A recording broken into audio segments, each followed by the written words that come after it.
This micrometer has a little shelf here, which goes up and down. So if you're measuring like a joule, you can just set it on there and then close the micrometer, and that'll give you your width in hundredths of a millimeter. So there's a whole process of calibrating it. The way you set 0 is there are 2 screws here, one of which is missing, which we'll get into in a second. But basically, you can adjust that to 0. So that's pretty easy. And then it also has this cool thing, which is this little groove at the top, which is allows you to measure certain things that will sit in there, like pivot or balance staff or whatever. This is a little bit too big, but you can get in between measurements, and you can get really accurate in between measurements on things that have kind of different collars and things like that. If I took the crown off of this, we could do better, but I'm not going to do that. So right now what I want to do is check the width of the tip. So we'll just go until that is, I need to look through the microscope for stereo. So there's the tip, and the value is 0.35 millimeters. 0.35. So I think the way to do this is going to be to draw the stem. So the stem looks like this. So we're going to do this part. And then the square is 52.52. So what I wanted to do was I want to talk about this micrometer itself, or micrometer, sorry. The micrometer has a broken screw, and that's because I over-tightened it. The screw is identical to this one, and it broke off inside. And because it broke off inside, I retrieved it. And so I have it for measuring, and my thought was, because I'm learning the lathe, it'll be a lot easier to use the lathe on some steel stock I bought from China. This is 125 millimeters long and 4 millimeter diameter. And I'll throw this in the lathe. I have a 4 millimeter chuck. And the reason I chose 4 millimeter is because this head is 4 millimeter. So I make the screw out of the tip of this, and then I cut it off and I have a screw. And I just have to put a slot in it. And I know all these dimensions already, but you can kind of see that these are the same if I could get my fat finger out of the way. So all I have to do is take it down to this so that I can tap it. This is the broken part of the screw. And then to get this screw out, I had to drill a little hole in it, which I did with a end mill for a CNC machine, a tiny end mill. In the watchmaker's lathe, I just put a hole that was not round in it by wiggling it around, and then I could put a screwdriver bit in there and screw it out. And because this is like a 3 millimeter thread or diameter, whatever, it's pretty easy. That would be really hard to do with a 0.5 millimeter diameter screw or less, as a lot of watchmaking screws are. But that's the first part. And then the other thing is I have this Martin and Phil's, which means Martin Brothers, screw plate. And I've tested it for which thread is correct. And it's the number 3 thread, or whatever this is.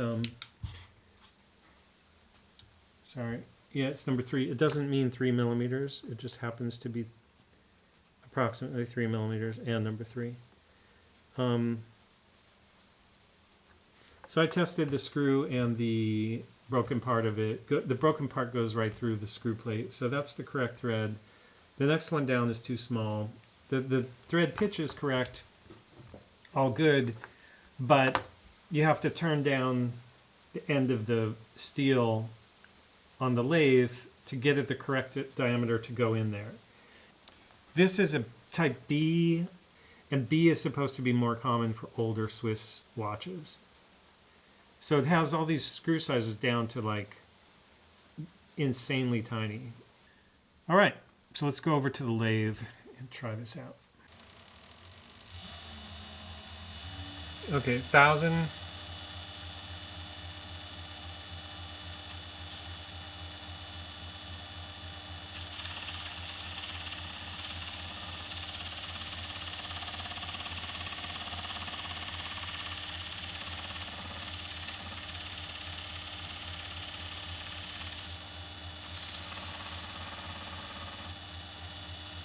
Is anything happening?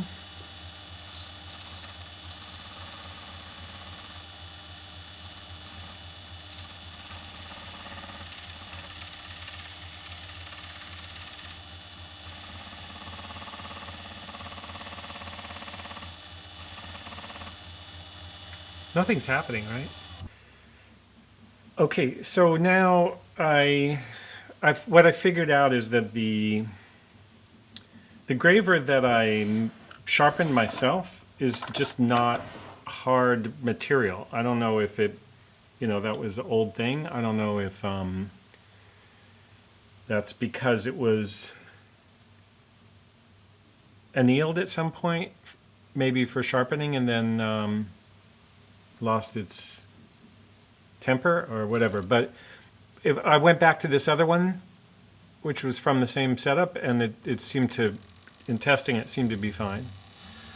So I'm going to try to do this again, and let's see how it goes.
I guess I could measure that, because we're going for 2.5 millimeters.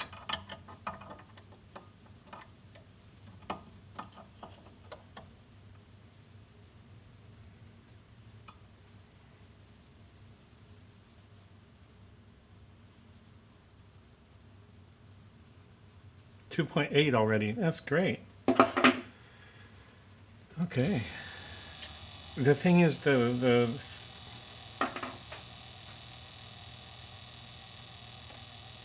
needs to be 5.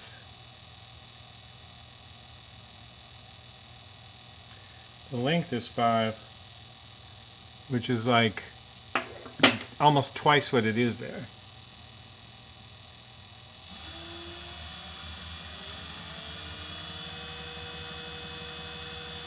Oh, maybe slow is better. Just try it, just so it.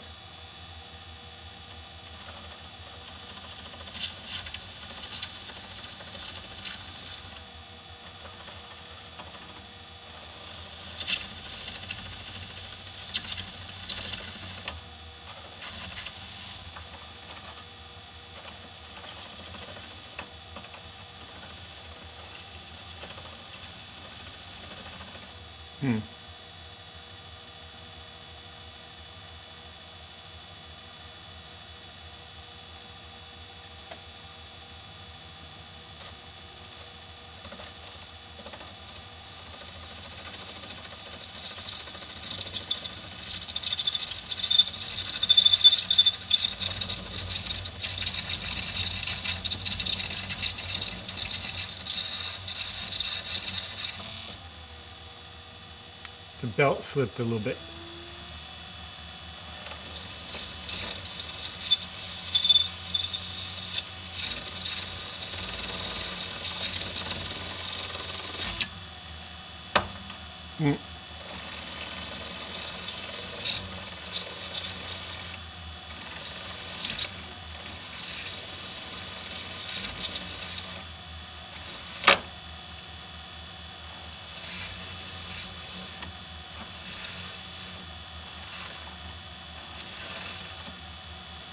Okay.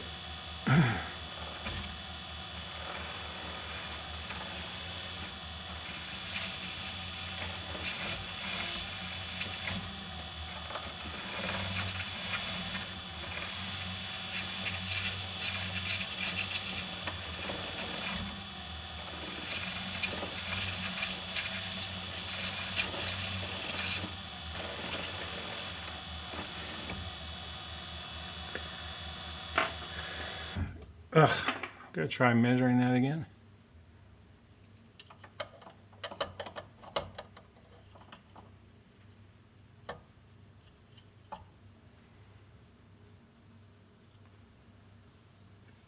Still almost 2.8, 2.75.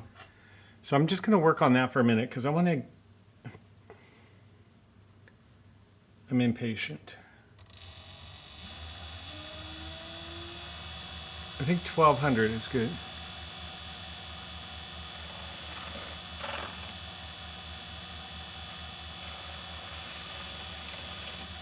Maybe the graver needs to go closer to the support.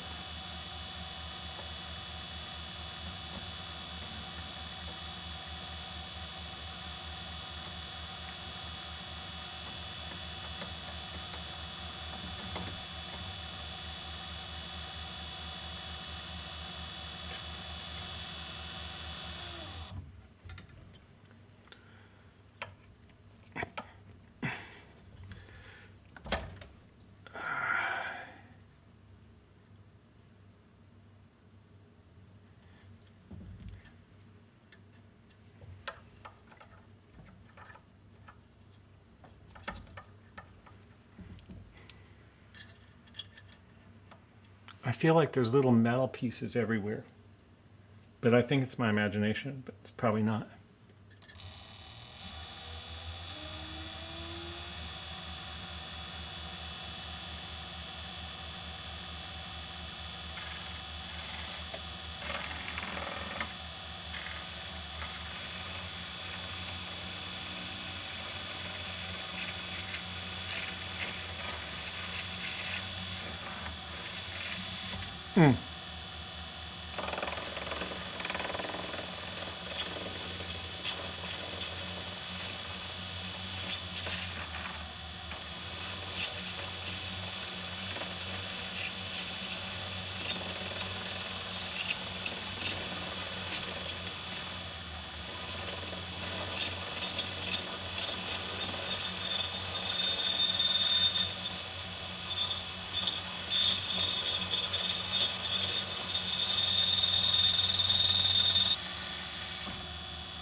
Thing is going down.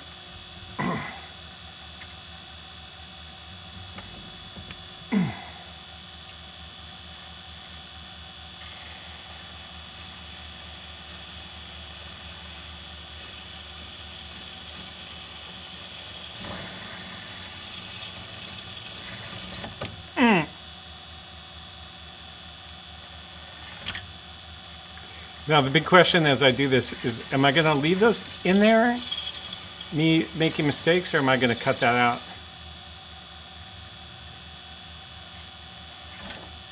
What do you think?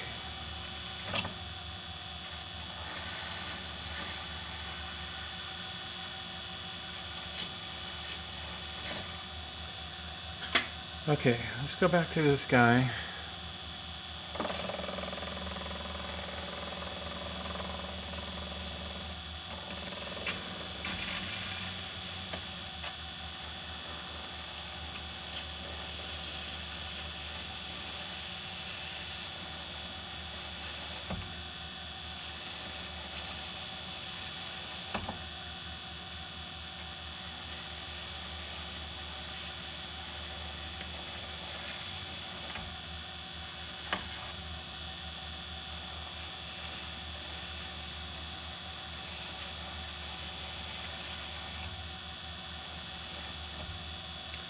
Okay, I'm running out of time.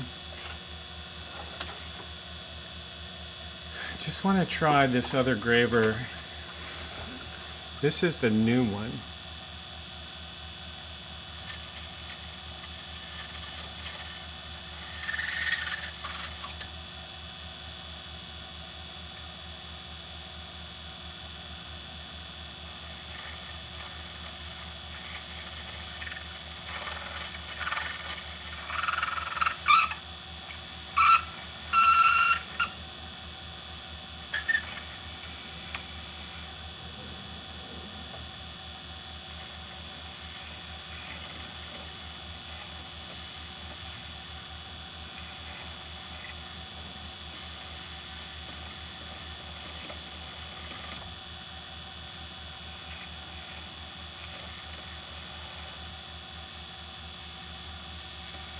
Wow.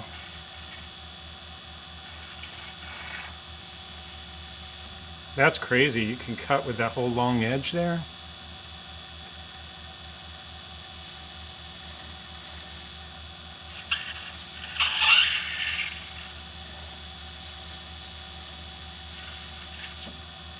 I'm not even using any force.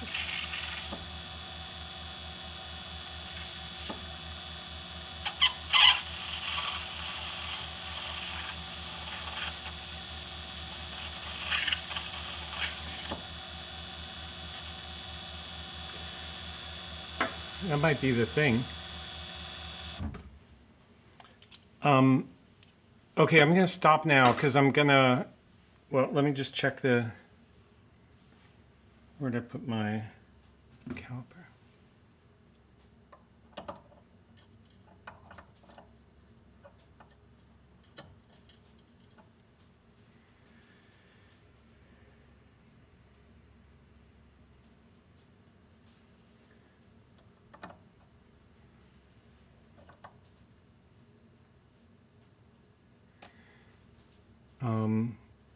Trying to see, it's not in camera, but basically that's 2.62.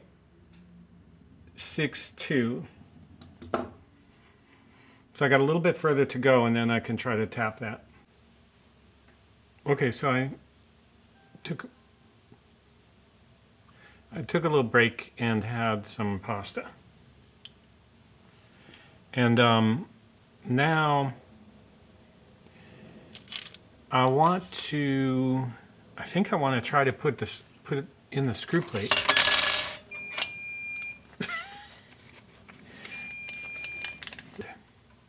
Okay, so the thing is, I'm just gonna, the way you do this in theory is turn this into that, but with a little bit of cutting fluid.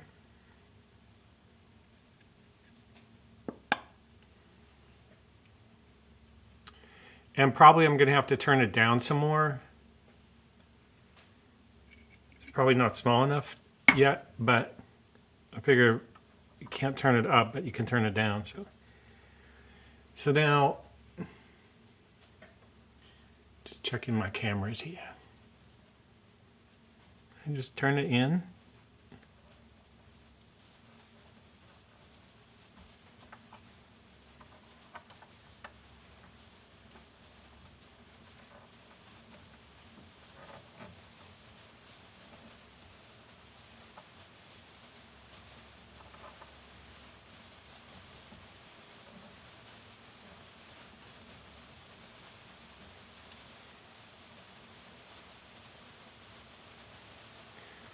So there's 2 of each one, so I'm just going to try the other one.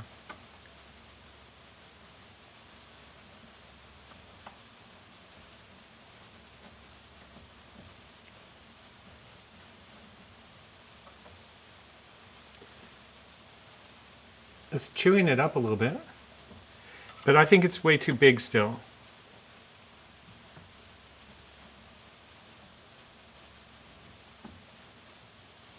Because chewing it up is not enough. So let's take a little bit more off.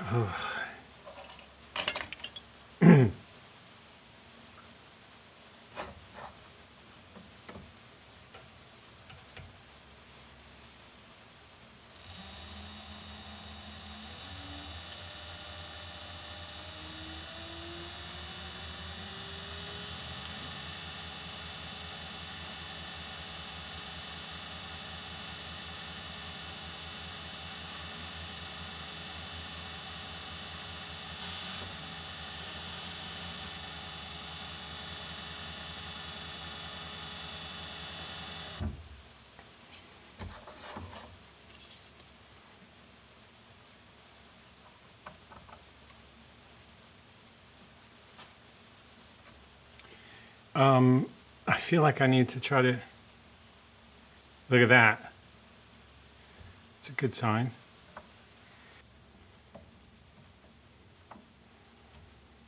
Okay, I think it's still too big.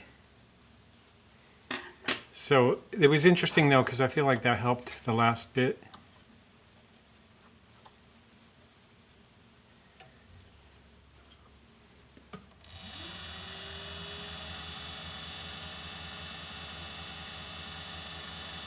I should wipe that.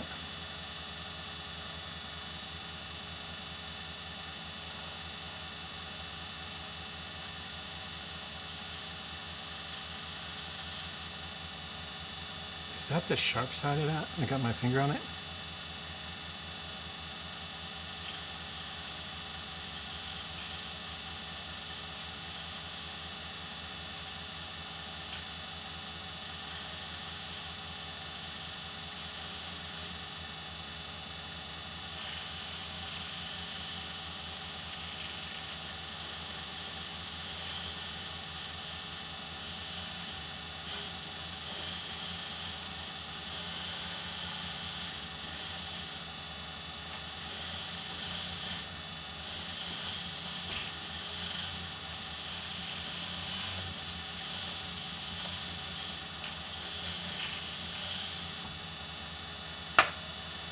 All right.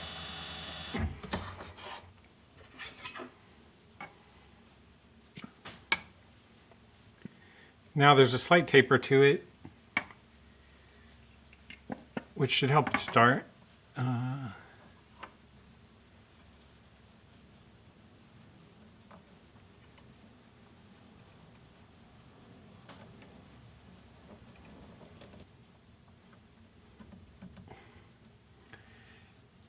I guess the top view is cool.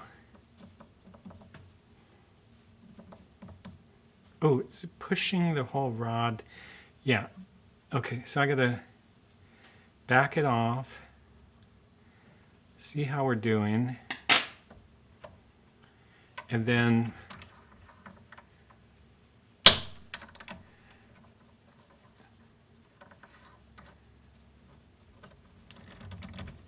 it's slipping in the chuck because I'm pressing so hard.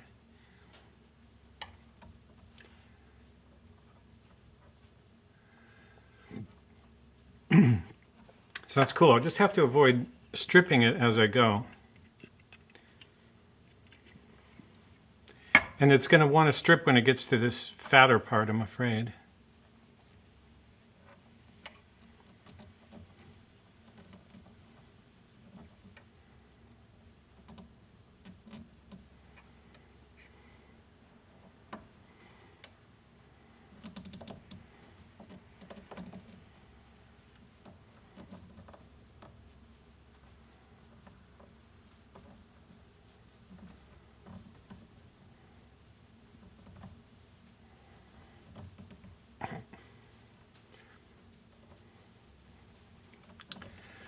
I could not imagine doing this. It's already coming out the back there. It's great. I cannot imagine doing this with a tiny screw.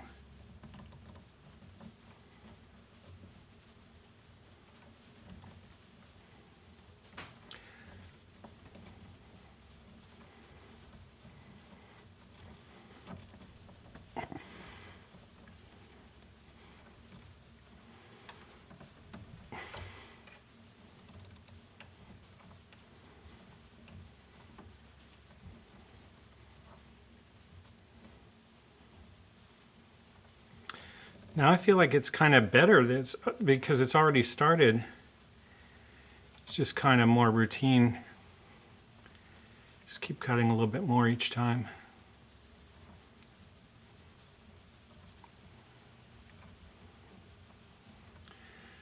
Okay, I gotta pop that out again because it's pushed into the...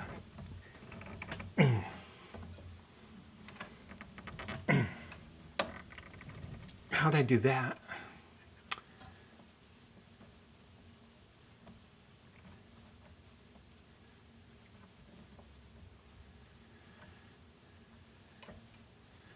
All right, let's take a look at this. That is cool.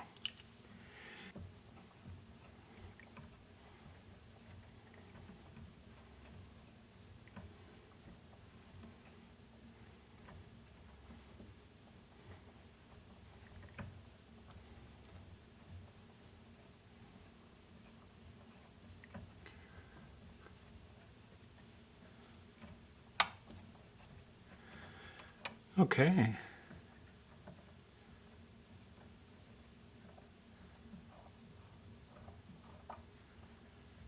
That is very cool.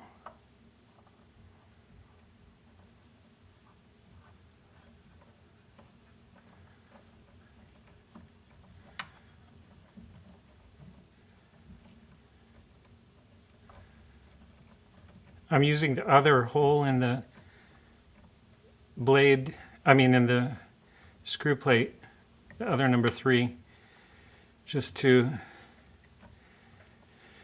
try it, clean it up a little bit.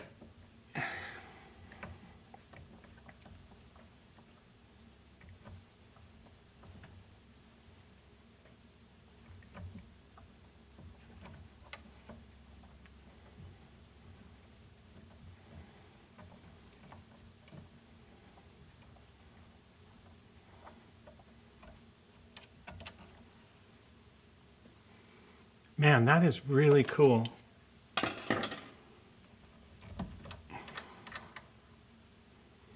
I was going to take this off, so I stopped stabbing myself with it.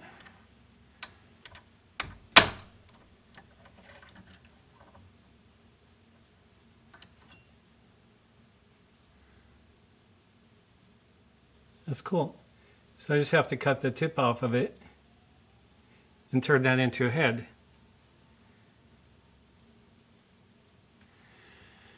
All right, so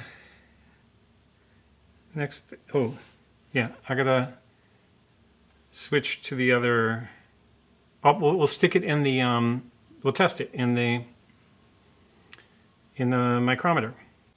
Okay, so I wanted to test it, but first of all, you know, this rod was slipping in the 4mm collet, so I put it in a 38, and it's much tighter.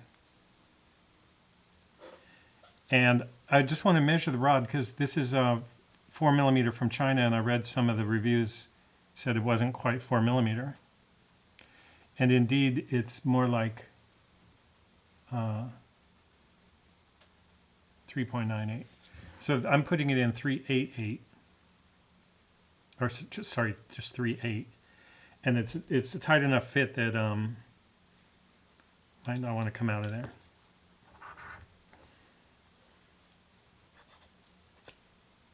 But that's the good thing about having like a full set of colettes. Okay, so I want to check screwing it in here. And then if everything's good, we'll put a head on it.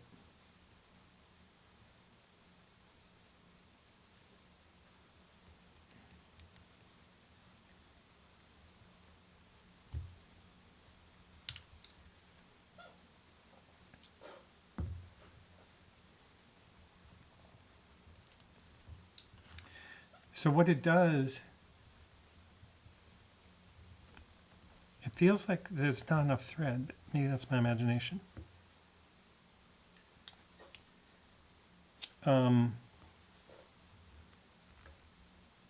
Oh, here, I've got like so many different cameras. Let me do this.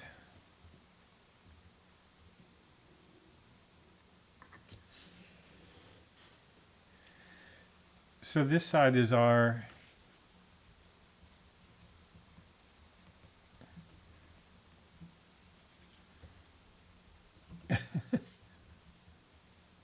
it seems good. The way that works is it just squeezes these two plates together. So this side is not threaded and this side is threaded. And the important thing is to have enough depth that we're catching enough thread back here not to strip that.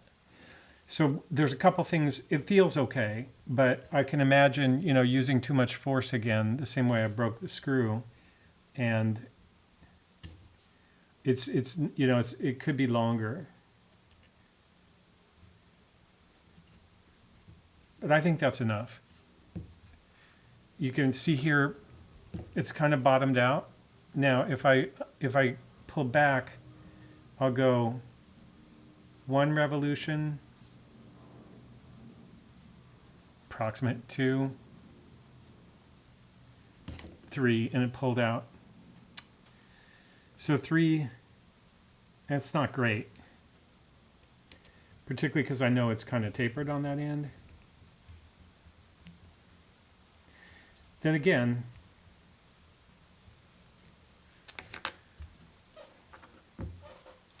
it can't go, you know, a whole lot deeper than that.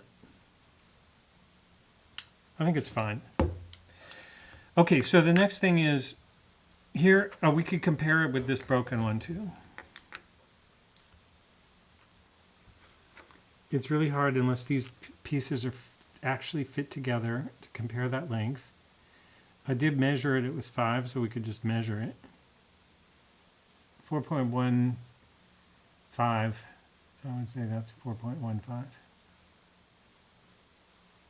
Now what I could do is take more off of this, underside of this, because that's not threaded anyway. Yeah, that's the way to do it. Okay, I'm going to do that. Now the other thing I want to show you is that I have this cutter, which is actually from a Dremel tool, but this is kind of going to be perfect for cutting the head. So this is our old head, and you can see that this is kind of perfect. It'll end up being wider because of, well, anyway, I'll put this on the lathe. So this is from a Dremel tool, but I have the Dremel tool head, and that fits in a 0.32 millimeter collet.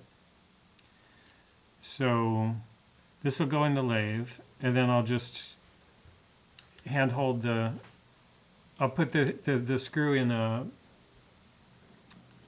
what do you call it, pin vise, after I cut the top off and polish it, and then I'll cut the slot in it.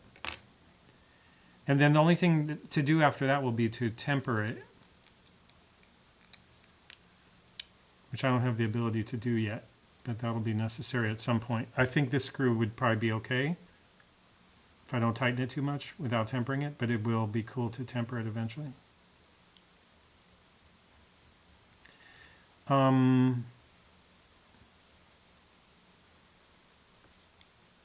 So I think that's it over here. We'll use the 0.38 on this.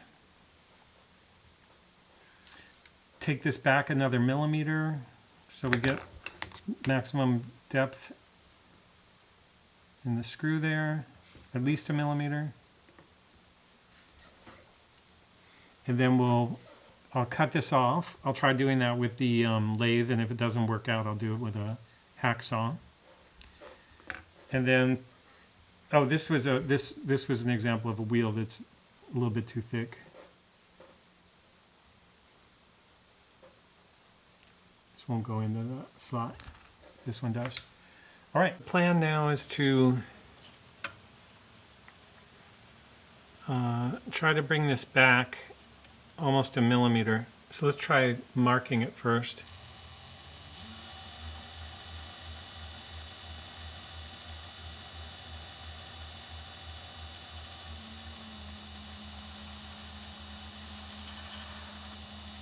I can try cutting actually. There's no reason why this would be the way to do it, but it is. We'll see.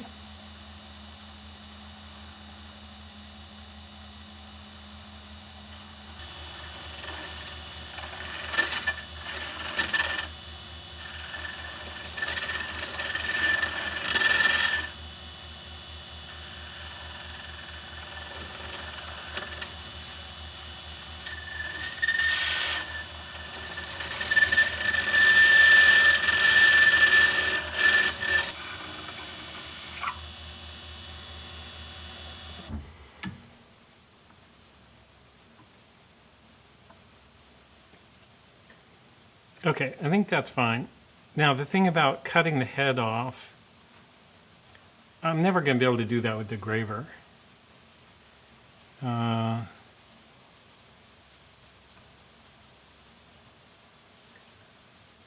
It's not like a knife blade, but I can try it. Because I have seen that kind of disgust. Okay, it's starting to wobble.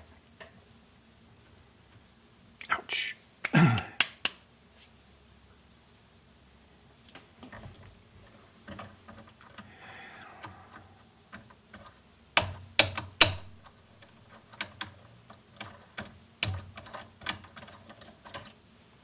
Super interesting.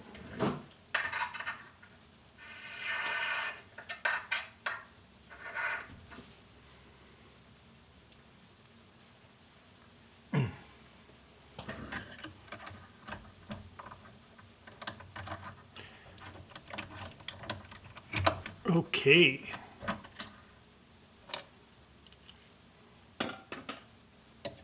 Look at that.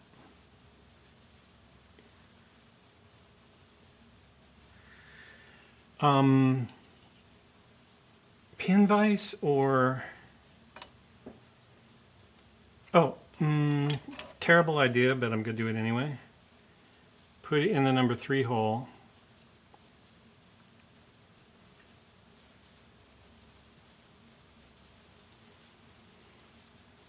There you go. Now the problem is I have to get it out of there. I do have a pin vise.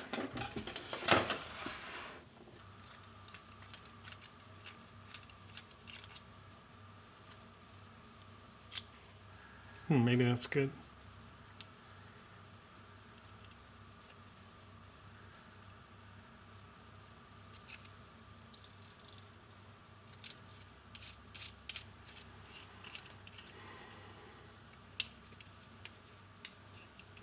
Okay, so instead of grabbing the head side, I'm going to grab the thread side.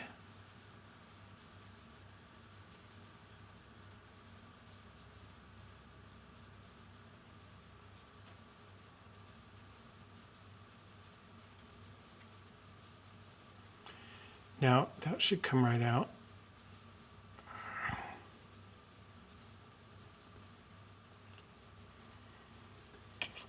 Okay, now I can put this in here.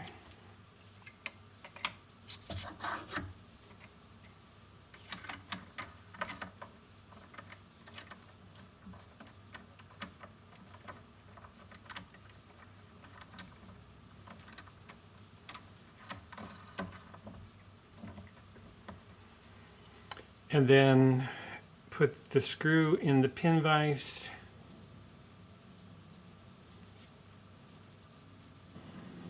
And then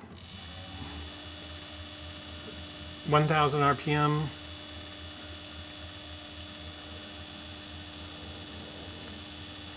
I think I gotta do this with one eye actually.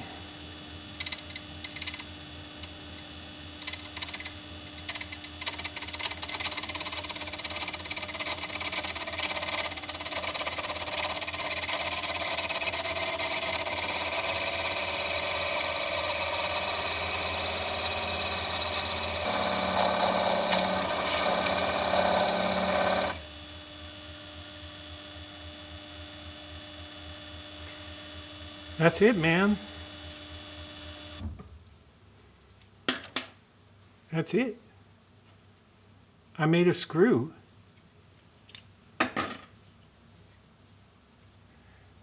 I made a screw on my lathe.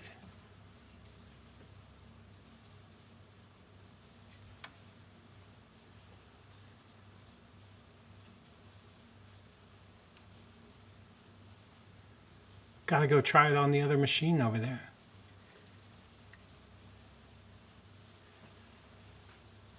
I'm pretty happy. I'm pretty happy. All right, meet you back over at the other bench. Okay, so I brought the stuff I used over here just to summarize everything that happened. So there's my new screw. There's my broken screw. I'm eager to try it out, and then I'll just review the things that I needed in order to do this. So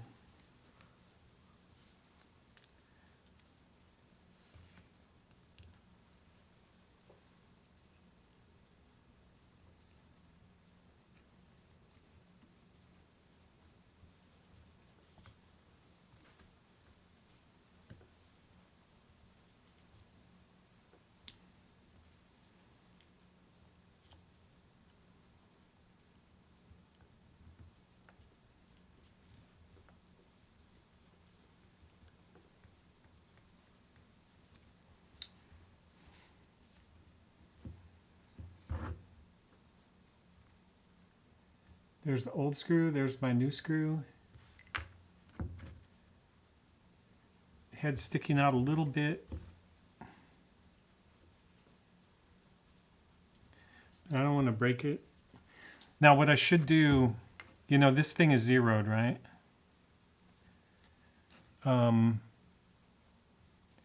It is. So what I should do is just see if the back, if my new screw is enough. So if I loosen this screw and close it, yeah, it's being held just by my new screw. I'll just pull the old screw out just to show you how similar they are.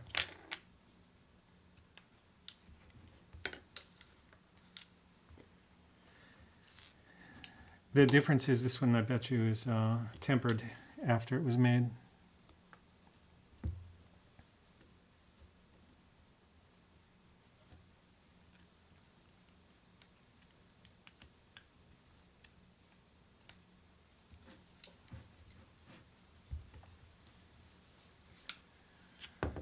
Okay, that's really cool. So I think that makes me feel so good because this thing was free, but I was so disappointed in myself when I broke that screw just by, you know, like I didn't want the zero to get lost, so I tightened it, over tightened it, broke it. And it's really cool to be able to rescue it. Love it. Okay, so just to go over the things I needed. First of all, the lathe, obviously. Screw plate, Martin Brothers, number 48. I use the number 3, the largest thread pattern. This is a type B that has to do with the thread pitch.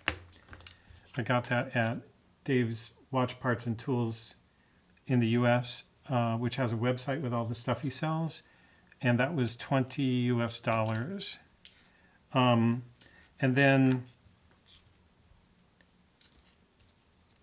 to use that, you need something like this, some kind of cutting fluid or oil. I don't know if you can use oil, actually. I think you're supposed to use cutting fluid. I use the regular calipers to measure the length of the screw.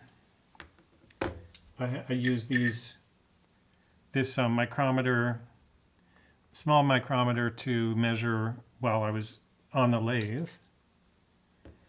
I use this Dremel tool wheel to cut the head, the slot in the head.